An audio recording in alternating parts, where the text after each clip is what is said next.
soul searching right now going on within the Democratic Party, and that's a good thing. But what I worry about is that in the course of all that soul searching, some Democrats might reach the wrong sweeping conclusions. And there are a lot of issues that fall into that bucket. But one in particular that stuck out to me is transgender rights. Republicans spent hundreds of millions of dollars on anti-trans ads this election cycle, including one that showed Vice President Harris talking about government funding for gender-reaffirming care for prisoners and detainees.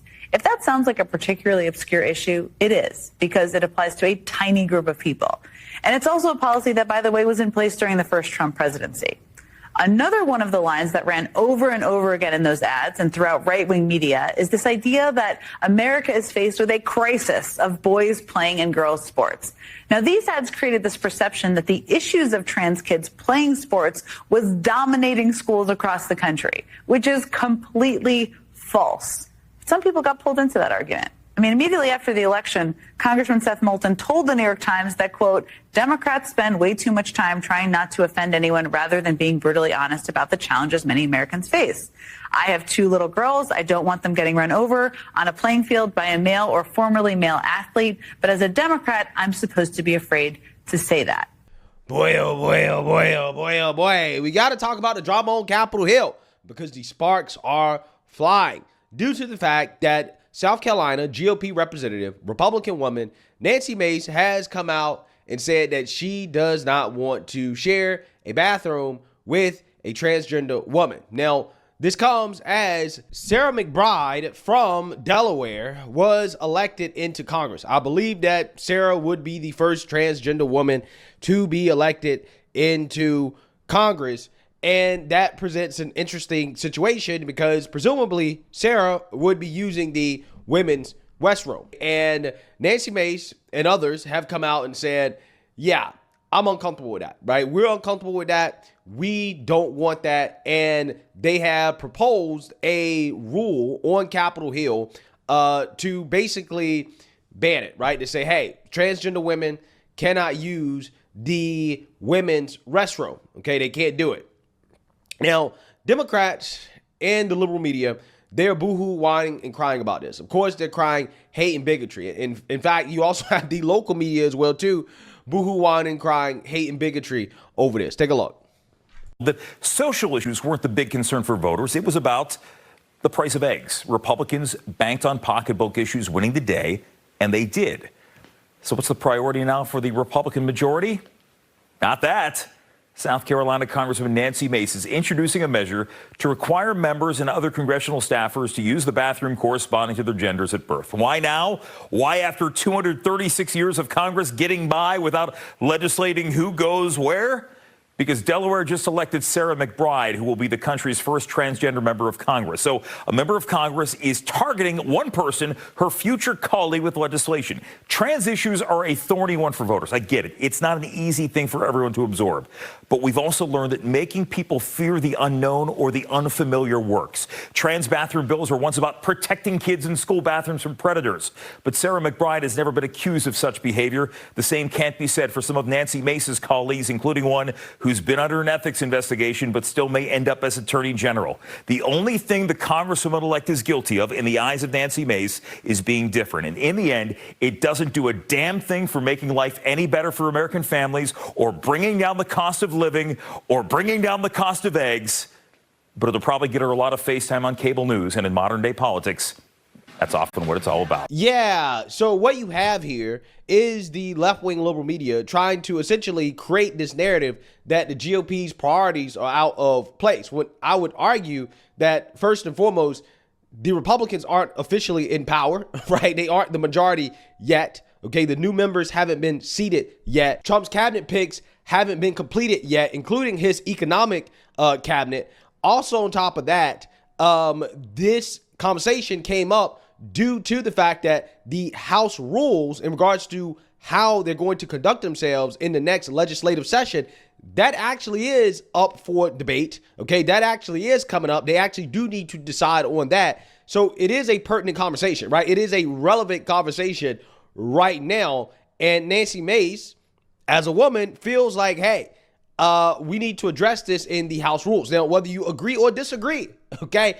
To say that the GOP's priorities are out of line because they campaign on economic issues, but yet they're just focusing on these social issues, again, it's extremely misleading considering how the GOP can't do anything at all about economic issues right now until they have the majority. But the new House rules for the next legislative session, yeah, that actually is a priority right now, right? Like that's actually a thing that they have to work on right now before the new Congress comes in. Again, it's just hilarious how these people are desperately trying to get a gotcha on the GOP when it comes to this whole trans issue thing, right? The whole social issues where they're trying to say that, well, the GOP campaign, they're the ones that campaign on the social issues, not Democrats, right? This is what they're trying to do, okay? And it's just funny because this liberal reporter in this interview is going to try to pull the same card on Nancy Mace. Your priorities are out of order. And Nancy Mace is going to go off on this woman, and it's pretty hilarious. But there's a whole lot of politics going on here that I want to talk about. But before we get into it, we have to have a word from the sponsor of this video, BioTrust. Countless Americans will waste time, energy, and money trying to reduce wrinkles at the age of 20. Your body produces collagen deficient. Plus, knowing you should. This is why I use this amazing new collagen mixture to rejuvenize and to revitalize my skin. Unlike typical collagen supplements found on store shelves, this is highly effective because it can build glow. Neck of South Carolina in the Palmetto State. I saw yesterday that Boeing is laying off several hundred employees at the beginning of the year. I'm sure that's going to impact some of your constituents. Why do you think your constituents want you to focus on this bathroom resolution and not their jobs that were just potentially lost at Boeing? Do you really think that women in Congress can't walk and chew gum at the same time? Like you're going to insult me and say that, Congresswoman, I can't work on multiple issues. I did not say that. Let you know for the, I looked at your social media and I did not see anything about Boeing. Have you put out a statement about Boeing? I have filed almost 100 bills since I became a member of Congress. Women can do more than one thing at once. I'm going to protect women. Of course we can. I'm going to protect jobs. I'm going to call out Republicans and Democrats alike when they do stupid things like spend more than we can afford. Both Republicans and Democrats are the reason that inflation is so high today. I'm not going to be insulted by your left-wing talking points. Congresswoman, I am giving you the chance to address the Boeing layoffs here. Have you posted anything about that? Have you made any comments about that publicly? What are you going to do for your constituents about that? I looked on your social media. I did not see anything regarding the Boeing layoffs, and I'm sure that is going to impact people in the Palmetto State in South Carolina. You are incredulous and so insulting to women. Number one, it was just announced yesterday. And before I make a comment on any company's position or firing their employees, I'm going to get all the facts and understand what's really going on so I don't shoot from the hip prematurely. It's just like when the monkeys were released 2 weeks ago by Alpha Genesis Lab, again in my district. I had a meeting with the CEO before I commented publicly. It's really, I think, important to be deliberative when it comes to people who are going to lose their jobs. It's important to get the facts before commenting on something prematurely. I think my voters and my constituents deserve that. I will tell you, no one will work harder than I will for South Carolina. I have brought tens of millions of dollars in resources to my district because people need them, whether it's infrastructure, whether it's women's issues, whether it's cybersecurity. I sit on the Oversight Committee, work on a lot of cybersecurity issues. I have worked diligently 7 days a week, 24 hours a day, 365 days a year, and nothing some left-wing journalist like you can say will stop me from working hard for the people of South Carolina. Congresswoman, looking ahead at this bathroom resolution, have you received any commitment from Speaker Johnson that the resolution will receive a vote? And look at you, right back to bathrooms. You want to talk about policy. So yes, on Monday I spoke to the speaker. Well, we're just trying to figure out what's going to happen and next. he said that no, you want to criticize me for this bill and say that's the only thing I can focus on, and yet that's the only thing you can focus on in your interview. Stop being a hypocrite. Wow. Speaker Mike Johnson promised that it would be in the House rules package. If it is not, I'm prepared to have an amendment, the Fourth Amendment, to ensure that women on the Hill are protected.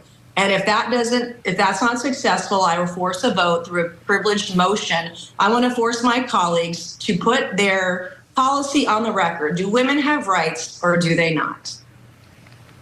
Okay, well, we will be on the lookout for that. South Carolina I bet you will. Congresswoman Nancy Mace, thank you very much for joining us. Appreciate the conversation. Thank you. Thanks for making my point. Yeah. Yo, Nancy Mace, low key, I don't necessarily agree with her pulling the feminist card, right? Just out of principle, right? But I do find it hilarious that she's doing it on the left, right? When it comes to this issue, because essentially the feminist card is basically a shield, okay? Because the Democrats are going to say, you're hateful and you're bigoted, right? And then she can turn around and say, no, you're hateful and you're bigoted, right? Which, again, I just find to be genius, right? That's how she's essentially shielding herself from criticism. She's using a left-wing tactic against them, right? Which, again, is hilarious, right? It's really funny to think about. But what she said there at the end is, I think, what's actually going on here, in the sense that, personally, the resolution to this is easy, right? Hey, you just got to use gender neutral restrooms. That's it. Boom. If you're trans, hey, either use the restroom that is aligned with your biological sex, or you can use the gender neutral restrooms. I'm pretty sure Capitol Hill has plenty of them. And if they don't, hey, they waste a lot of money on things. Maybe they could, toss a few $1,000s at building some gender neutral restrooms, and that's it, right? Therefore, you don't have anything to complain about, except they will complain about something no matter what, right? Because this is how Democrats operate, okay? They're going to complain no matter what, okay? Unless they get their way. And that's kind of the whole point.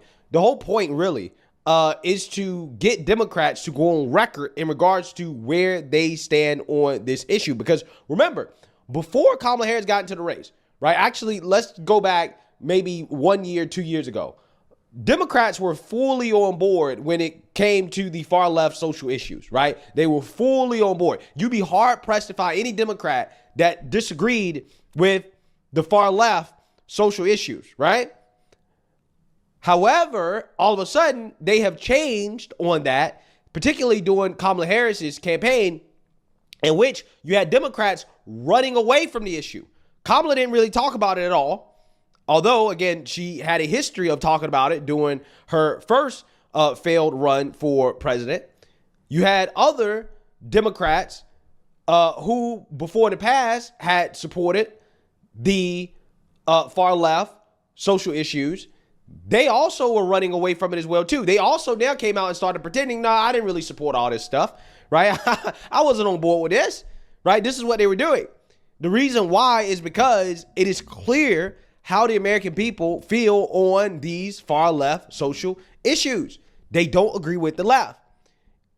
So essentially what is happening is that the Republicans are making the Democrats actually go on record and to state to the American people, where are you guys? Where are you on this issue? Do you support the far left social issues, right? Or are you going to meet Americans where they are on this issue, which is that they don't agree? That's what's happening here. That's exactly what's happening. So they're probably going to force some tough votes on Democrats when it comes to this issue, because, again, Democrats are currently trying to run away from it, right? This is like basic politics, okay? Politics 101. Make your opponent go on record and state whether or not they agree or disagree with something that is unpopular. If Democrats get on board with the Republicans, if they actually, agree with the American people, right, on this issue, then that will upset the far left. And the Democrats will have to deal with the backlash from the far left. But if Democrats go on record and state that they do agree with the far left social issues, then essentially that will be them confirming that, we're woke, right? And we do agree with all this stuff that the American people don't agree with, right? And again, that's the last thing that the Democrats want to do following getting their butts whooped in this election by the Republicans. And they are convinced that this issue played a key role in their defeat. So that's what's happening here, right? There's some 4D chess, okay? I mean, it's not even really 4D chess. It's just really basic politics, honestly, going on here. And I want you guys to understand, the Republicans are trying to put the Democrats between a rock and a hard place. And it's kind of hilarious to watch the Democrats squirm, because they're going to have to actually come out and figure out exactly where they stand on this issue. You can't thread the needle on this. You either agree with the American people or you don't. So let me know what you guys think. Make sure you like, comment, and subscribe. Most importantly, share. A Black conservative